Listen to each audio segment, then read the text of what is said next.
The autumn rain tapped against my apartment window like impatient fingers, matching the frantic rhythm of my own as I typed on my phone. The dim glow from my screen illuminated the dark circles under my eyes. Souvenirs from 3 sleepless nights caring for Emma, my feverish 4-year-old daughter who finally slumbered in the next room. I tucked myself deeper into the worn cushions of my secondhand couch, the faint scent of baby powder and discount fabric softener enveloping me like a familiar embrace. "Please, just one more extension," I whispered to myself as I composed the text to Mike, my ex and Emma's perpetually absent father. 3 months behind on child support, and suddenly unreachable when the rent came due. I needed to remind him that our daughter existed, that we were drowning. The radiator in the corner clanked and sputtered, fighting a losing battle against October's chill that seeped through the thin walls of our 2-bedroom walk-up. "Emma needs medicine. Rent due tomorrow. You promised $1,200 this week. Please respond." I hit send, then immediately followed with another message, my desperation making me reckless. "I know you got that money from the Castelli job. Don't make me call them directly." An empty threat. I knew nothing about Mike's employers beyond the name he'd mentioned during our last screaming match, when he'd sworn he was about to come into serious money from some job for people called Castelli. Just another broken promise from a man who specialized in them. I set my phone down and pressed my palms against my temples, willing away the headache that had taken up permanent residence there. The light flickered overhead, another reminder of all the things in my life hanging by a thread. That's when my phone buzzed, an unexpected response. My heart leapt as I fumbled for it, almost dropping it between the cushions. But instead of Mike's usual excuses, 3 words appeared on my screen that sent ice through my veins. "Who is this?" A different number. Not Mike's. In my exhaustion, I'd tapped the wrong contact, someone whose number I didn't even recognize. Probably a wrong number I'd saved at some point. I quickly typed an apology. "Sorry. Wrong person. Please ignore." The response was immediate. "What Castelli job?" My stomach clenched. I should have left it alone, but exhaustion had worn away my better judgment. I typed, "Nothing. My ex works for someone with that name. My mistake. Your name. Now." The demanding tone made my fingers hover uncertainly over the screen. Something felt wrong. Dangerous, even. I hesitated, then replied, "This was just a mix-up. I'm sorry to bother you." 3 dots appeared, disappeared, then reappeared. Address. It wasn't a question. My hands began to tremble as I set the phone down without responding. Outside, the rain intensified, drumming against the windows with new urgency. I pulled my cardigan tighter around my shoulders and moved to check on Emma, needing the comfort of her peaceful breathing. Her fever had broken, finally. Small mercies. I brushed damp curls from her forehead and adjusted her unicorn nightlight, casting a soft lavender glow across her flushed cheeks. Back in the living room, my phone buzzed again. And again. And again. I approached it like it might bite, reading the messages without picking it up. "I already know who you are, Sophia Ellis." My full name stared back at me from the screen. I hadn't given my name. 1422, Westbrook Avenue, apartment 3B. My address. My breath caught in my throat. "Your daughter is feeling better?" The phone slipped from my suddenly numb fingers, clattering to the floor. How could they possibly know about Emma? About her illness? I snatched it back up, hands shaking so badly I could barely hold it. My mind raced through possibilities. Was this Mike playing some twisted game? Had I stumbled into something dangerous? My ex had always been secretive about his work, but I'd assumed it was just another of his lies. I peeked through the blinds, half expecting to see someone watching from the street below. The rain-slicked asphalt reflected the amber glow of streetlights, empty except for parked cars. I was being paranoid. Had to be. Then I saw it. A black Escalade, gleaming despite the downpour, pulling up to the curb directly in front of my building. Its headlights extinguished, but the engine remained running, exhaust forming ghostly tendrils in the cold air. As I watched, transfixed, another identical vehicle appeared, parking behind the first, then another from the opposite direction. Within minutes, 5 black SUVs had surrounded my building, forming an ominous perimeter. My phone buzzed in my hand, coming up. Not a question or a request, a statement of fact. I backed away from the window, heart hammering against my ribs. The building's front door buzzer didn't work. Hadn't for months. But in that moment, I knew it wouldn't matter. The kind of person who could discover my name, my address, my daughter's condition within minutes of a mistaken text wouldn't be stopped by a broken buzzer. I considered calling the police, but what would I say? That I'd accidentally texted someone who now knew too much about me? That expensive cars were parked legally on a public street? That I was scared of a threat that existed only in my imagination? Heavy footsteps echoed in the stairwell, unhurried but purposeful. I glanced at my apartment door, at its flimsy chain lock and cheap deadbolt. It might as well have been made of paper. The footsteps stopped outside my door. Silence stretched for 3 heartbeats, then 4. No knock came. Instead, my phone lit up with another message. "Open the door, Sophia." I clutched the phone to my chest, backing toward Emma's room. I should wake her. Hide her somewhere, but where? We were 3 floors up. No fire escape. No back exit. A soft knock finally came. So controlled and measured, it somehow frightened me more than a pounding fist would have. My phone buzzed again. "I'm not here to hurt you or Emma, but we need to talk about Michael." Michael. Not Mike. No one called him Michael except his mother.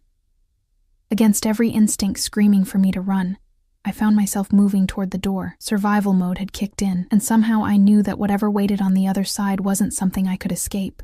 Better to face it head on than be hunted. My hand hovered over the deadbolt. One turn and I would come face to face with whatever nightmare Mike had dragged us into. One turn and everything would change. I opened the door. The hallway light silhouetted him, casting his face in shadow while illuminating mine. I could see only the outline of broad shoulders in an impeccably tailored suit, the subtle gleam of an expensive watch, the controlled rise and fall of his chest. He smelled of cedar and leather and something metallic, like power distilled into a scent. Behind him stood another man, larger, with hands clasped before him and eyes that never stopped moving, assessing. The first man stepped forward, just enough for the dim light from my apartment to reveal his features. Sharp cheekbones, a strong jaw darkened by 5 o'clock shadow, and eyes so intensely blue they seemed to cut right through me, calculating, measuring, seeing everything. "Sophia Ellis," he said, his voice a low rumble that sent warning signals racing along my spine. Not a question. Another statement of fact. "I believe we need to discuss your relationship with Michael Donovan." I gripped the doorframe for support, my knees threatening to buckle. "Who are you?" His lips curved into something too predatory to be called a smile. "My name is Alessio Castelli, and your ex-boyfriend has stolen something very valuable from my family." In that moment, I realized my desperate text hadn't just reached the wrong number. It had reached the exact wrong person in the entire city. The man Michael had robbed, the man whose name I'd so carelessly dropped. And now he was at my door, with black cars surrounding my building and men who moved like shadows, all because of one mistaken text that had sealed my fate. I tried to close the door, a reflexive, futile gesture. His hand shot out, palm flat against the wood, stopping it with effortless strength. Not forcing it open wider, just preventing my retreat. That would be unwise, he said quietly. His eyes flicked past me, into the apartment. "Your daughter is sleeping. Let's keep it that way, shall we?" The mention of Emma from his lips made my blood run cold. It was one thing to see her name in a text, another entirely to hear this dangerous man acknowledge her presence just rooms away. "I don't know anything about what Mike did," I whispered, hating the tremor in my voice. "We've been separated for almost a year. He barely visits Emma." Alessio's gaze remained fixed on mine, searching for lies. "Yet you know enough to mention my name, to threaten him with it." "It was just a name he dropped once. Said he was working a job for someone important. I was desperate." My voice broke. "He owes child support, rent's due." I was bluffing. Something shifted in his expression, not softening exactly, but recalculating. The bodyguard behind him received a call, murmuring responses too low for me to hear. "May I come in?" Alessio asked, though it wasn't really a question, unless you'd prefer to have this conversation where your neighbors might overhear." As if summoned by his words, a door down the hall creaked open. Mrs. Abernathy, the retired nurse who sometimes watched Emma for me, peeked out, her eyes widening at the sight of two imposing men at my door. "Everything all right, Sophie?" she called, her voice wavering but determined. Alessio turned slightly, offering her a smile that transformed his entire demeanor, suddenly charming, non-threatening. "Just bringing Sophie some paperwork from the office. Sorry to disturb you so late, ma'am." Mrs. Abernathy hesitated, glancing between us.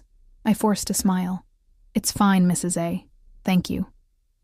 She nodded uncertainly before retreating, the click of her lock echoing in the hallway. "Office paperwork," I said flatly when we were alone again. "Is that what you call this? Seemed better than your ex stole from me and now I'm here to collect." He replied, voice low. "Now, may I come in? I promise you and Emma will be safer if you cooperate." The threat was velvet-wrapped, but unmistakable. I stepped back, allowing him into my small apartment. His presence immediately seemed to shrink the space, as if the air itself made way for him. The bodyguard remained outside, positioning himself beside my door. "Anton will ensure we're not disturbed," Alessio explained, noting my glance at the man now guarding my apartment. He surveyed my living room, the shabby furniture, the basket of unfolded laundry, Emma's scattered toys, with an unreadable expression. "Tell me what Mike took," I said, folding my arms across my chest, trying to reclaim some control in a situation that was spiraling beyond my grasp, "and why you think I would know anything about it."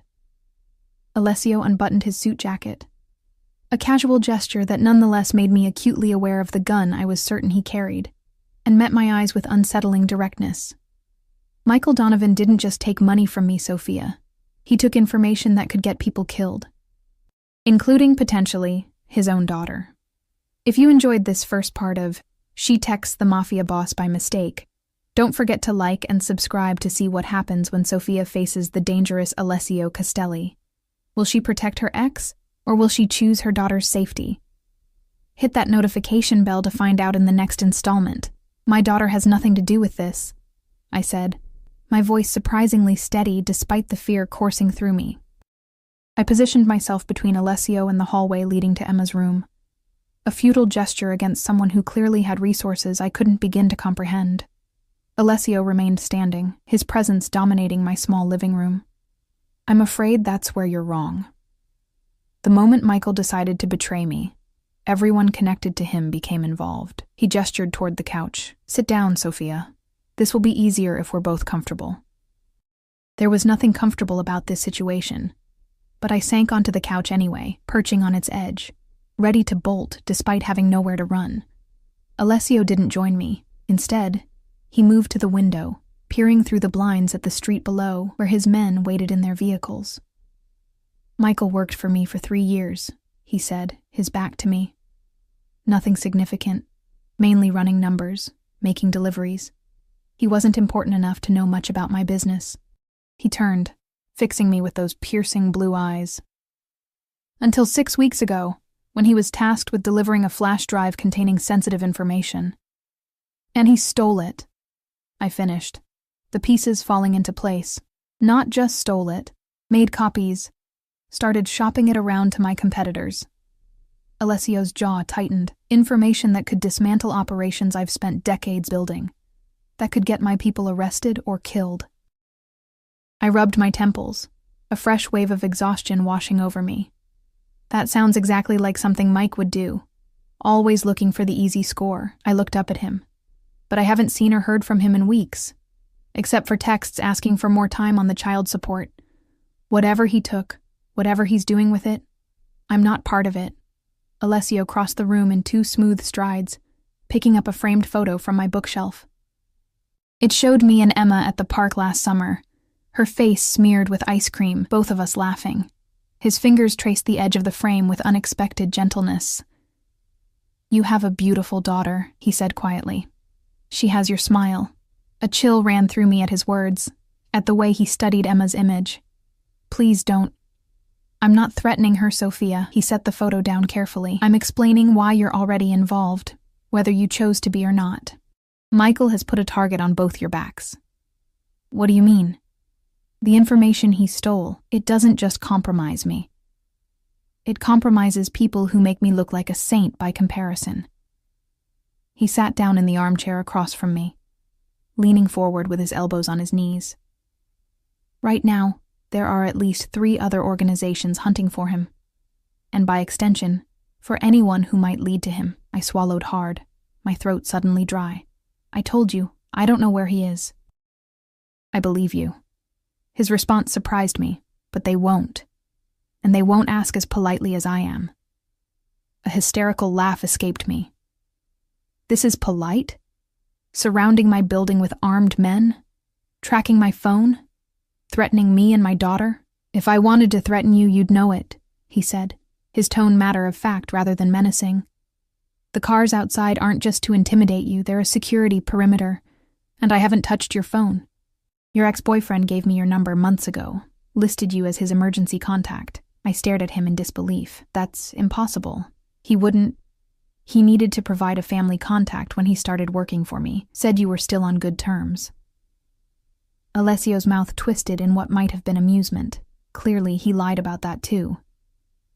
My mind raced, trying to process this new information. Mike had used me as his emergency contact for a job with the Mafia? The absurdity of it would have been laughable if it weren't so terrifying. As for knowing about your daughter's illness, Alessio continued, you've been filling prescriptions at Westside Pharmacy. My business owns that building. I hugged myself tighter, feeling exposed. So what do you want from me? If you believe I don't know where Mike is, I want to find him before my competitors do. And you're going to help me. How am I supposed to do that when I can't even get him to answer my texts? Because you have something he wants. Alessio nodded toward the hallway where Emma slept. His daughter. The one thing he might actually care about. I stood up abruptly, fury momentarily overtaking fear. You are not using my daughter as bait. In one fluid motion, Alessio rose to meet me, his height forcing me to tilt my head back to maintain eye contact. I'm offering you protection, Sophia. For both of you. Because believe me when I tell you, if the Bratva finds him first, they won't hesitate to use Emma to draw him out. And their methods won't be nearly as humane as mine. The word Bratva hung in the air between us. Russian Mafia. I'd heard enough news stories to understand the threat wasn't empty. What exactly are you proposing? I asked, hating how my voice shook. You and Emma come with me tonight. I move you to a secure location. You contact Michael. Tell him you need to see him urgently, that Emma is asking for him. He won't come just for that. Then tell him whatever will work, that you're in trouble, that Emma is worse, that you've found something of his the police would be interested in. Alessio shrugged.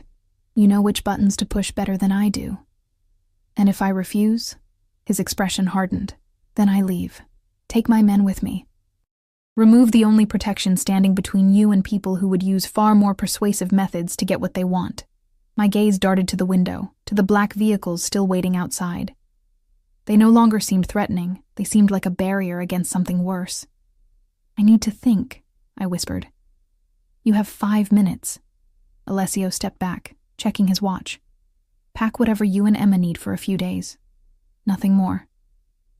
As if on cue, a soft cry came from Emma's room. Mommy? Alessio's eyes met mine. Go to her. But remember, this isn't just about Michael anymore. It's about keeping your daughter safe. I hurried down the hallway, my heart pounding. Emma was sitting up in bed, her favorite stuffed rabbit clutched to her chest, her forehead glistening with sweat. Hey, sweetheart, I murmured, sitting on the edge of her bed and brushing damp curls from her face. How are you feeling? My throat hurts, she said, her voice raspy. Who's talking out there? Just a friend of Mommy's. I forced a smile. We need to go on a little trip, okay? Just for a few days. Her eyes widened. Like a vacation? Something like that. I opened her dresser, pulling out clothes with shaking hands. We need to pack quickly. Is Daddy coming? The hope in her voice shattered my heart. Despite everything, she still loved him, still asked for him. Maybe, I said, not knowing what else to tell her. We'll see. I helped her dress in jeans and a sweater, packed a small backpack with her essential clothes, medications, and Mr. Flopsy the rabbit. The whole time I felt as if I were moving through a dream or a nightmare. This couldn't be happening. I couldn't be packing up my daughter in the middle of the night to go with a man who had just appeared at my door. A man connected to whatever criminal activity Mike had gotten himself tangled in. But what choice did I have? When we emerged from the bedroom, Alessio was speaking quietly into his phone. He ended the call as soon as he saw us, his expression softening almost imperceptibly when his gaze landed on Emma. She half hid behind me, suddenly shy. "Hello, Emma," he said, his voice gentler than I'd heard it yet. He crouched down to her level. "My name is Alessio. I'm going to help you and your mom for a little while." Emma studied him with the unfiltered curiosity only children possess. "Are you a doctor? Mommy said I'm still sick." A smile ghosted across his lips. "No, not a doctor. But I know some very good ones who can help you feel better." She seemed to consider this, then nodded solemnly. "Okay. Can Mr. Flopsy come too?" "Of course." Alessio straightened, meeting my eyes over Emma's head. "Do you have everything?" I held up my hastily packed duffel bag. "Enough for a few days." He nodded once, then spoke into an earpiece I hadn't noticed before. "Bringing them down now. Have the car ready." The bodyguard, Anton, opened the door as we approached. Emma clung to my hand, suddenly apprehensive about leaving our apartment in the middle of the night. I couldn't blame her. Every step felt like I was walking deeper into quicksand. "It'll be okay," I whispered to her, though I had no reason to believe it would be. The hallway was empty as we made our way to the stairs, Alessio in front, Anton behind us. Like bookends, I thought hysterically. Or prison guards. "Where are we going?" I asked as we descended the stairs. "Somewhere safe," was all Alessio said. Outside, the rain had stopped, leaving the streets slick and gleaming under the streetlights. One of the black Escalades idled directly in front of the building's entrance, its engine a low, powerful hum. A driver held the back door open as we approached. Emma balked at the sight of the imposing vehicle and the stone-faced men surrounding it. "Mommy, I'm scared." I crouched down, looking into her eyes. "It's just a fancy car, baby, like in the movies. We're going on an adventure, remember?" She didn't look convinced, but nodded bravely. I lifted her into the SUV and climbed in after her, settling her on my lap. The interior was all black leather and subtle luxury, smelling of expensive cologne and new car. Alessio slid in beside us, the door closing with a solid thunk that sounded final, irrevocable. "Take us home, Vincent," he instructed the driver, who nodded and pulled away from the curb. The other SUVs fell into formation around us, one in front, one behind, the others peeling off in different directions. "Home?" I questioned, tension coiling tighter in my chest. "My residence," Alessio clarified. "It has the highest security of any property I own. You'll be safe there until we locate Michael." Emma had already started to doze against my shoulder, exhaustion and illness pulling her back to sleep despite the strange circumstances.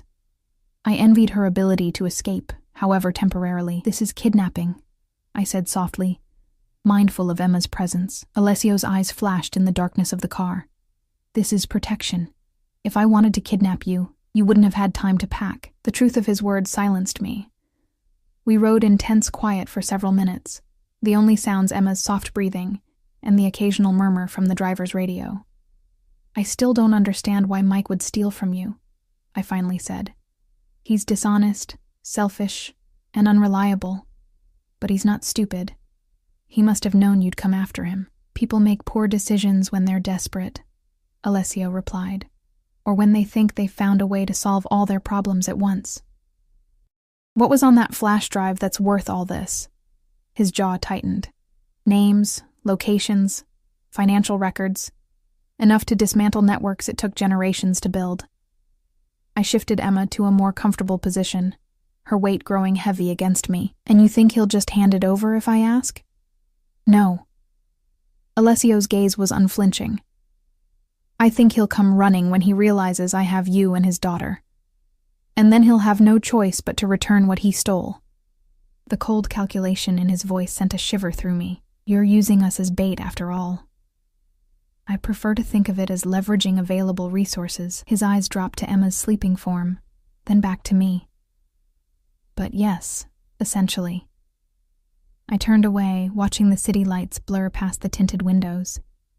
We were heading toward the wealthier part of town, where the streets grew wider and the houses sat back from the road behind imposing gates and manicured lawns.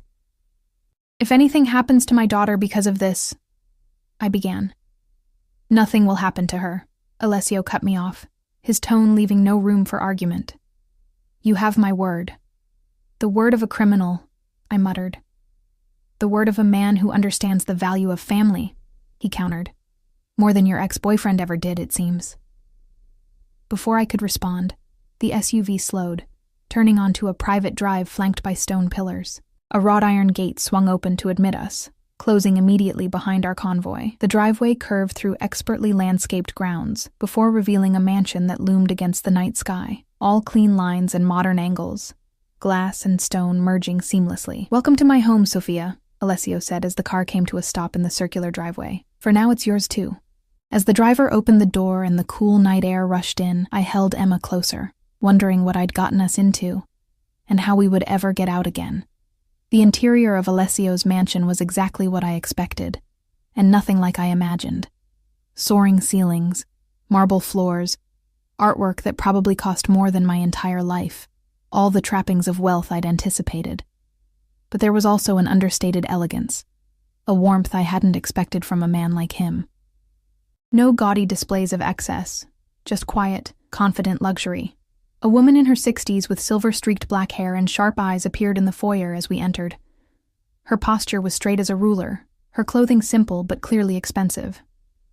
"Alessio," she said, her slight accent, Italian, I guessed, wrapping around his name with familiar affection. Her eyes moved to me, then to Emma sleeping in my arms. "I've prepared the East Suite as you requested." "Thank you, Rosa." Alessio placed a hand briefly on her shoulder. "This is Sophia and her daughter Emma. They'll be staying with us for a while." Rosa's expression gave nothing away, but I wondered how often Alessio brought strangers, hostages, to his home in the middle of the night. "The child is ill?" she asked, noting Emma's flushed cheeks. "Recovering from a fever," I supplied, shifting Emma's weight. She was getting heavy, but I was reluctant to let her go in this unfamiliar place. "Doctor, Markov will be here in the morning," Alessio told me. "Until then, Rosa will show you to your rooms and get you settled." "Come," Rosa said, already turning toward a sweeping staircase. "The little one needs proper rest." I hesitated, looking back at Alessio. "And then what? We just wait here while you hunt down Mike?" "We'll discuss the next steps in the morning." His tone made it clear the conversation was over for now. "Try to get some sleep, Sophia. You're safe here." Safe. The word felt hollow. I'd never been less safe in my life, caught between a ruthless criminal and whatever forces were hunting for what Mike had stolen. But my arms ached from carrying Emma, and exhaustion pulled at every cell in my body. Whatever came next would have to wait until morning.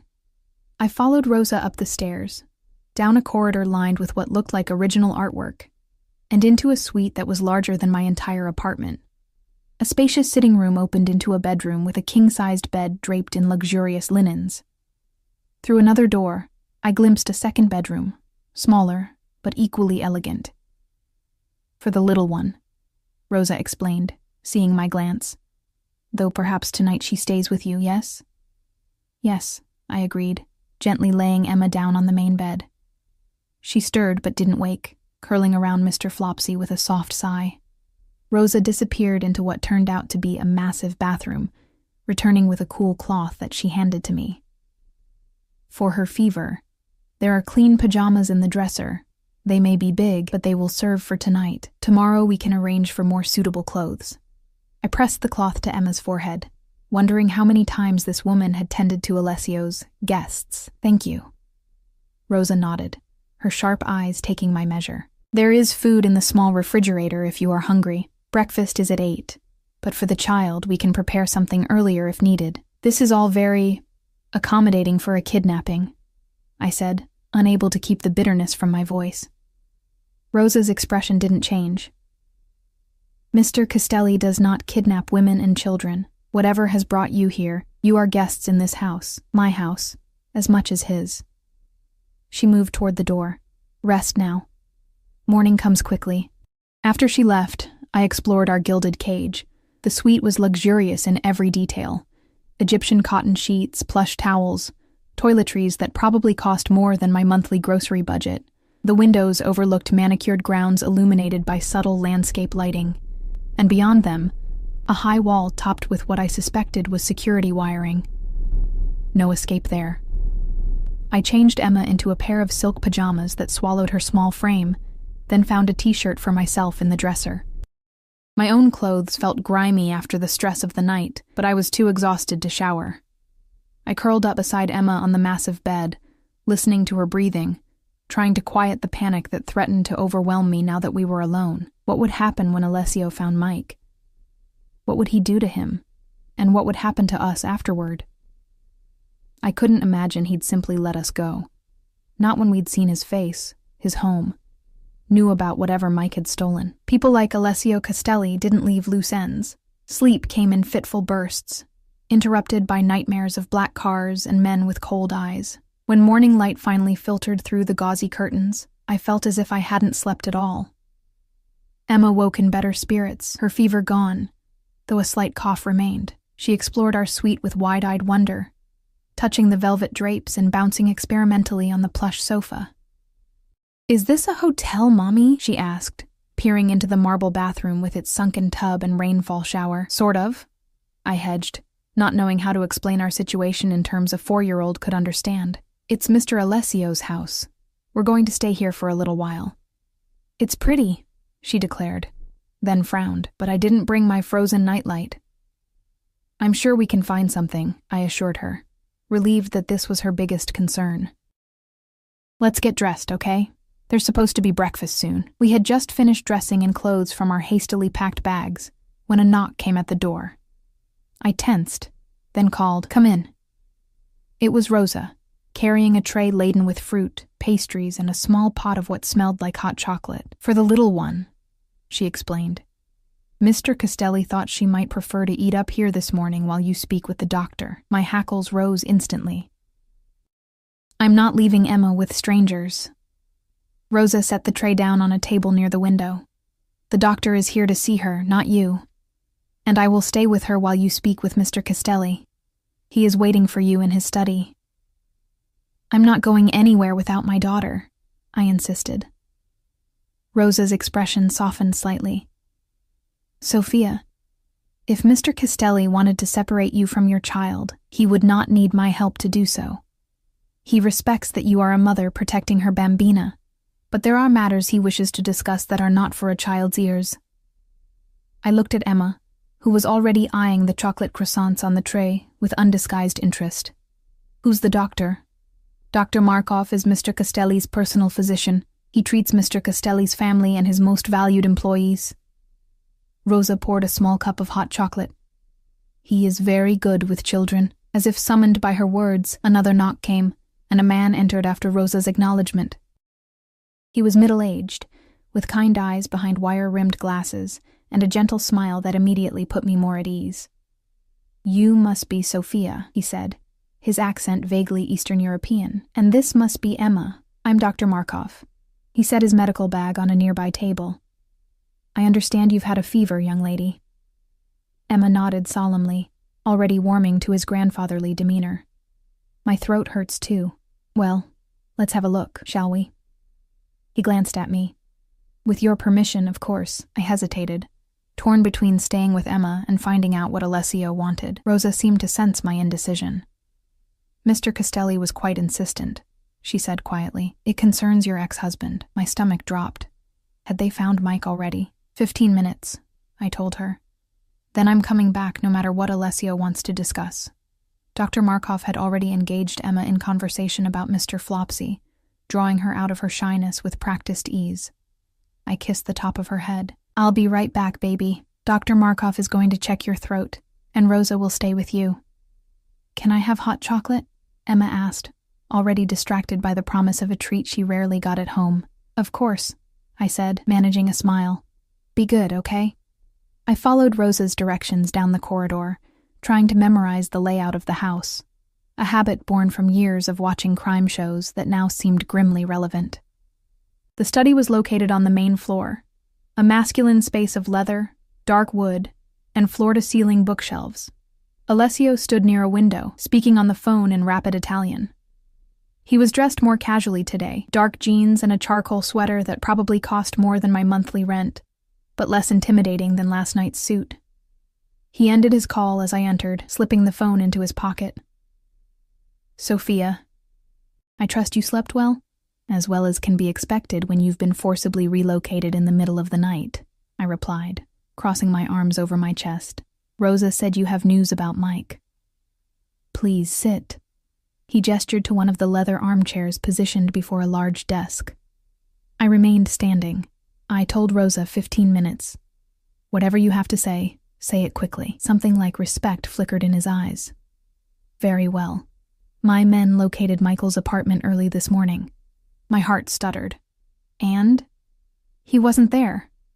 But it was clear he left in a hurry, recently too, within the last 24 hours. Alessio moved behind his desk, opening a folder. We found these. He slid several photographs across the desk. I approached cautiously and looked down at images of Emma at the park, outside her preschool, playing in our apartment building's small courtyard. In some, I was with her. In others, she was alone. What is this? I whispered, my blood running cold. Michael has been watching you, or having you watched. Alessio's voice was tight with contained anger. These were pinned to a wall in his apartment, along with these. More photos joined the first set, these of men I didn't recognize.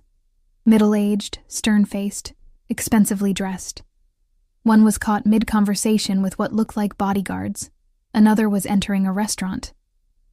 Viktor Petrov and Nikolai Baranov. Alessio identified them. High-ranking members of the Russian organization I mentioned. The same people who would very much like to acquire what Michael stole. I sank into the chair, my legs suddenly unable to support me. I don't understand. Why would Mike have photos of Emma? Of these men? Because he's planning something. Alessio sat on the edge of his desk, closer to me than I was comfortable with. Something that involves using his daughter as leverage. Or possibly as a distraction. That's insane. Mike is selfish and irresponsible. But he wouldn't endanger Emma, wouldn't he? Alessio's gaze was penetrating. The man who abandoned his sick child, who fails to provide support, who involved your name with some of the most dangerous people in this city. Put that way, it was harder to defend Mike's character. Still, using Emma as part of whatever scheme he was planning seemed beyond even his moral bankruptcy. There's more, Alessio continued. We found this. He handed me a small pink backpack, Emma's favorite, the one with unicorns that she'd outgrown last year. I opened it with trembling hands.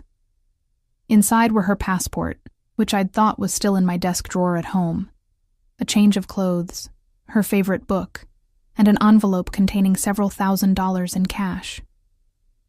He was planning to take her, I whispered, the reality crashing down on me. He was going to kidnap our daughter. It appears so. Alessio's voice had softened. I believe Michael intended to use what he stole from me to negotiate safe passage out of the country. And he planned to take Emma with him, either out of some misguided paternal instinct, or because he knew having his daughter would make it harder for me to eliminate him. Tears burned behind my eyes. All this time, I'd been trying to get Mike to be more involved in Emma's life, and now I discovered he'd been watching us, planning to snatch her away. The betrayal cut deeper than I'd thought possible. How do I know you didn't plant this? I demanded, grasping at straws. Maybe this is all just an elaborate setup to get me to help you. To what end? Alessio asked reasonably. I could have forced your cooperation last night. I don't need elaborate deceptions. He was right, which only made the truth more devastating. I pressed my hands to my face, trying to control the emotions threatening to overwhelm me.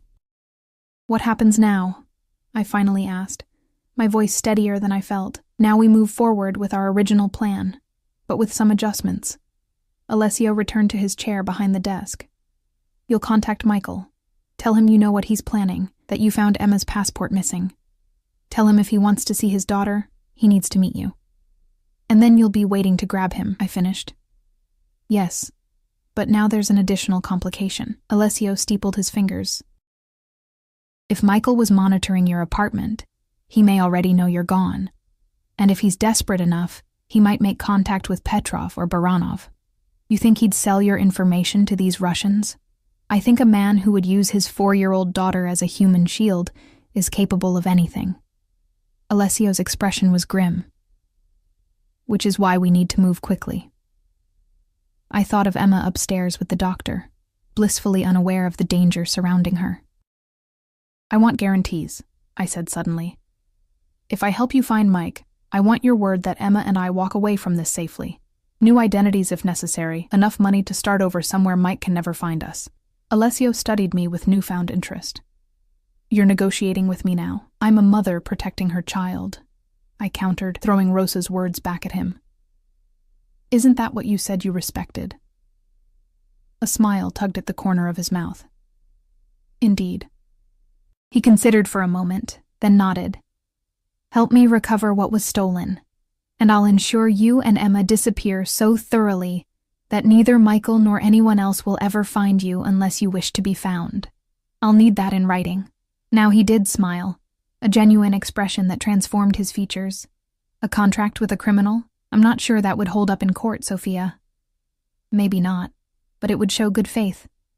Very well.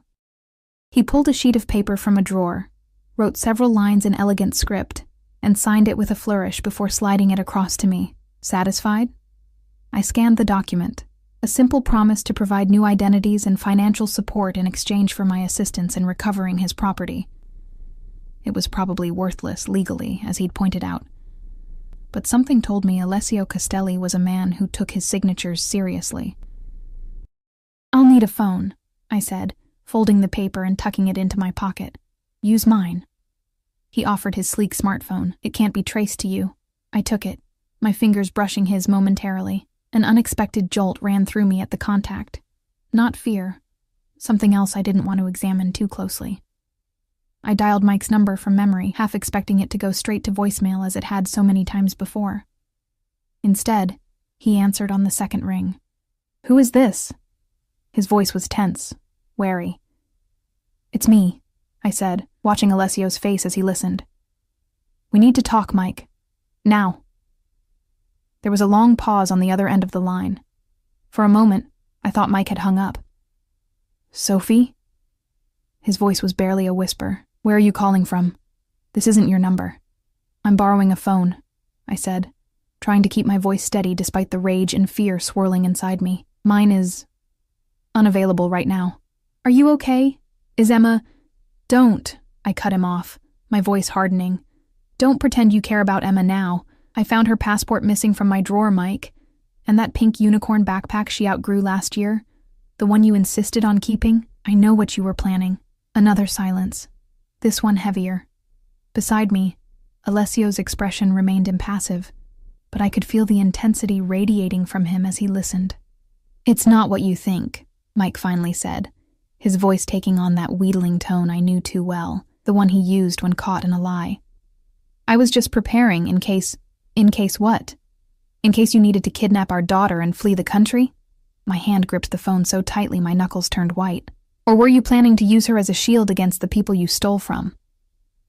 Mike's sharp intake of breath told me I'd hit a nerve. Who have you been talking to? It doesn't matter. What matters is that I know what you did, and I know you've been watching us. Those photos in your apartment, I improvised, following Alessio's slight nod of encouragement. Did you take them yourself, or did you hire someone to stalk your own daughter? Sophie, listen to me. Mike's voice dropped lower, urgent.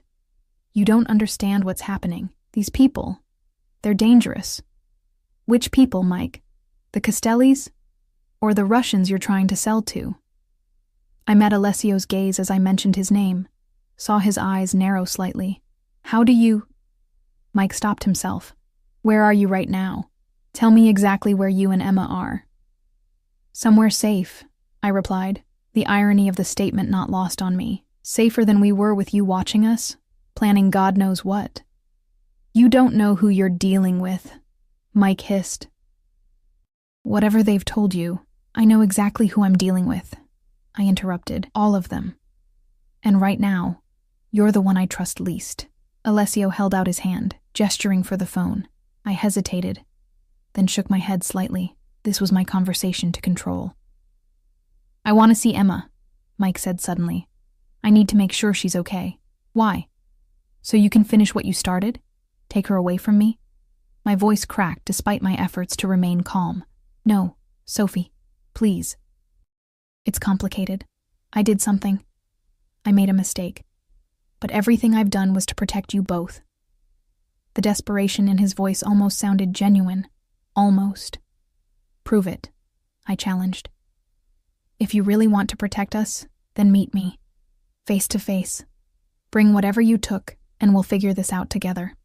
Alessio nodded approvingly, his eyes never leaving my face. "I can't do that," Mike replied. "It's too dangerous. They're watching me, Sophie. Probably watching you, too." "Fine. Then I'll go to the police. I'll tell them everything. About the photos, the passport, the backpack. About your new employers." I took a calculated risk. I'm sure they'd be very interested in what's on that flash drive, too. "You don't have it," Mike said quickly, confirming what Alessio had told me. "You're bluffing." "Am I?" "You left copies in your apartment, Mike. Not very smart." Another improvisation, but from the way Mike's breathing changed, it hit its mark. "Don't go to the police," he said after a moment. "You have no idea what you'd be starting." "Then meet me. Tonight." I glanced at Alessio, who mouthed an address. "There's a coffee shop on Riverside Drive. Bluebird Coffee. 8 o'clock. That's too public." "Exactly." "I'm not stupid, Mike. Public place or nothing." Another long pause. I could almost hear him weighing his options, trying to determine if this was a trap, which of course it was. "Fine," he finally agreed. 8 o'clock. But just you. No Emma. "Of course not. Unlike you, I don't endanger our daughter." I couldn't keep the bitterness from my voice. "Sophie, He seemed about to say something else, then thought better of it. "I'll see you tonight." The line went dead. I handed the phone back to Alessio, suddenly exhausted by the exchange. "Well done," he said, slipping the device into his pocket. "Very convincing." "It wasn't an act," I replied, standing up. Everything I said to him was true. Alessio rose as well, moving around the desk to stand before me. "You understand he won't come alone. He'll have people watching, possibly even Petrov's men if he's made contact with them." I assumed as much. I lifted my chin. "Which is why I'm not going either." His eyebrows rose slightly. "That wasn't our agreement. Our agreement was that I help you find Mike and recover what he stole. I've just arranged that for you." I crossed my arms defensively. I'm not putting myself in the crossfire of whatever is going to happen tonight. For a tense moment, I thought he might insist. Instead, he inclined his head in acknowledgement. "Fair enough. My men can handle the meeting point." He studied me with renewed interest. "You're smarter than Michael gave you credit for." "Most men underestimate me," I replied, thinking of all the times Mike had dismissed my concerns, my intelligence, my instincts. "I won't make that mistake." The intensity in Alessio's voice sent an unexpected shiver down my spine. "Now, shall we check on your daughter? Dr. Markov should be finished by now." We found Emma sitting cross-legged on the bed, a now empty cup of hot chocolate beside her, watching cartoons on a tablet I didn't recognize. Dr. Markov was packing up his medical bag while Rosa tidied the breakfast tray. "Mommy." Emma's face lit up when she saw me. "Doctor." "Markov gave me medicine that tastes like strawberries, and Rosa said I can have pancakes for lunch if I want." "That's wonderful, sweetie." I sat beside her on the bed, checking her forehead automatically. Cool to the touch.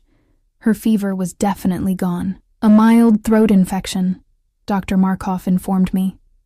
"Nothing serious, but I've prescribed an antibiotic to be safe. Rosa has the medication and instructions." He smiled at Emma.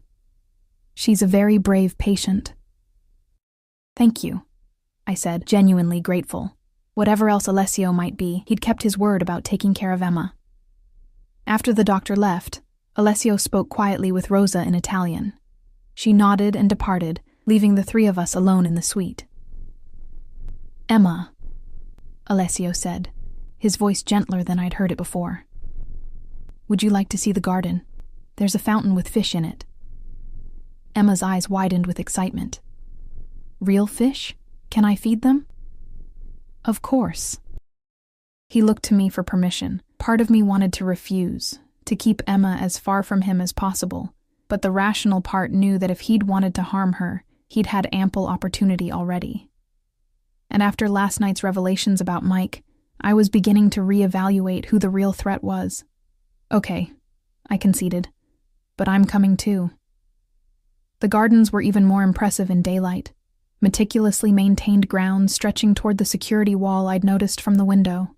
Emma ran ahead to the fountain, a massive stone creation with water cascading over multiple tiers into a wide basin where orange and white koi swam lazily. Rosa appeared with a small container of fish food, showing Emma how to sprinkle it gently on the water's surface. My daughter's delighted giggles as the fish swarmed toward the food loosened something tight in my chest.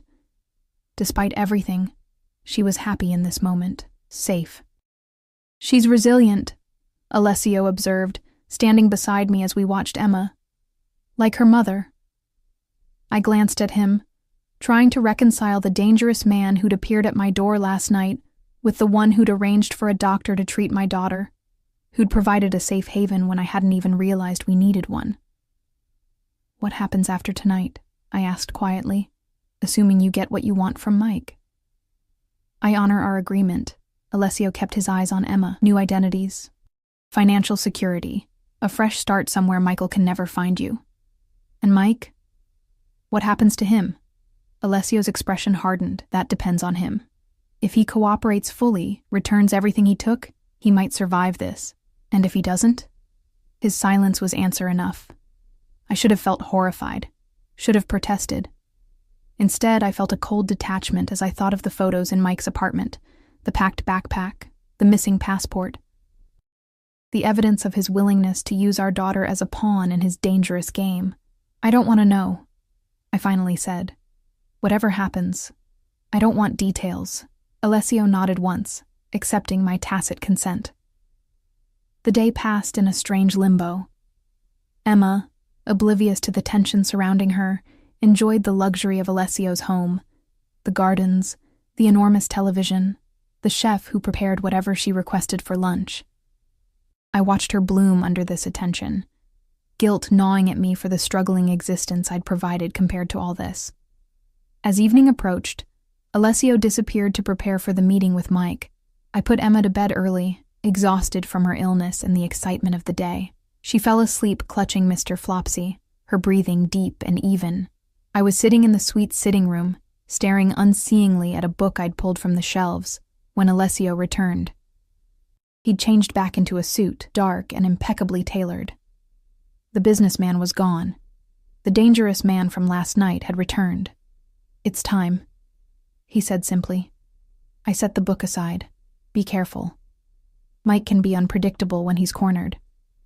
I've dealt with far more dangerous men than Michael Donovan. He paused, then added, but I appreciate your concern. I wasn't sure why I'd expressed it.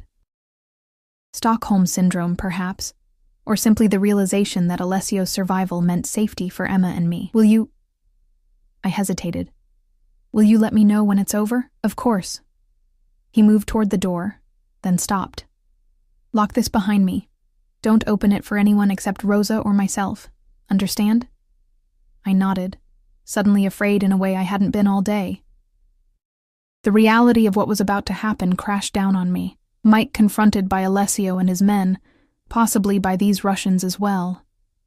Blood would be shed tonight, maybe Mike's.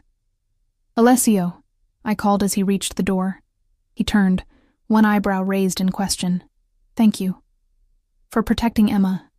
Whatever else happens, thank you for that. Something shifted in his expression. A softening around the eyes, a slight relaxation of his jaw. He inclined his head in acknowledgement, then was gone. I locked the door as instructed and returned to Emma's bedside, watching her sleep. How had we come to this? Sheltered in the home of a criminal, waiting to hear if my child's father would survive the night.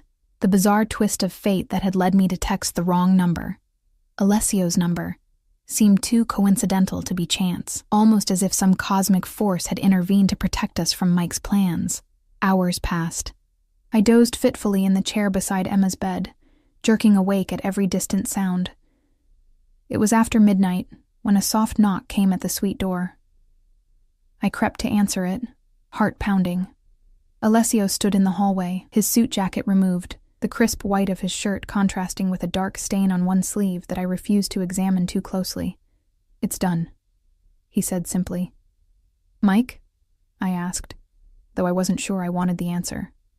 "Alive. For now." His expression revealed nothing. He's been persuasive about his willingness to cooperate. Relief flooded me, though I wasn't entirely sure why.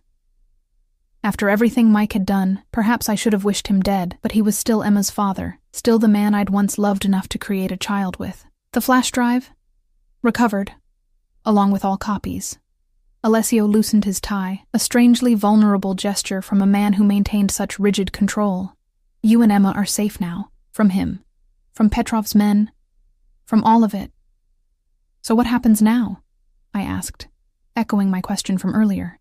"Now," Alessio said, his blue eyes holding mine. "We honor our agreement. New identities are already being arranged. By this time tomorrow, Sophia and Emma Ellis will no longer exist." I nodded, accepting this reality. "And after that, we just disappear?" "That would be safest," he agreed. Then, more hesitantly, "Unless you'd prefer an alternative arrangement." "Yeah, what alternative?" "Stay." The word hung between us, unexpected and charged with meaning. Not as a prisoner or a guest, as something else. I stared at him, trying to read the intention behind his offer. "Why would you want that?" "Because in the span of 24 hours, you've shown more courage, intelligence, and loyalty than most people I've known my entire life." He stepped closer, not touching me, but near enough that I could feel the heat radiating from him. "Because I protect what's mine, Sophia.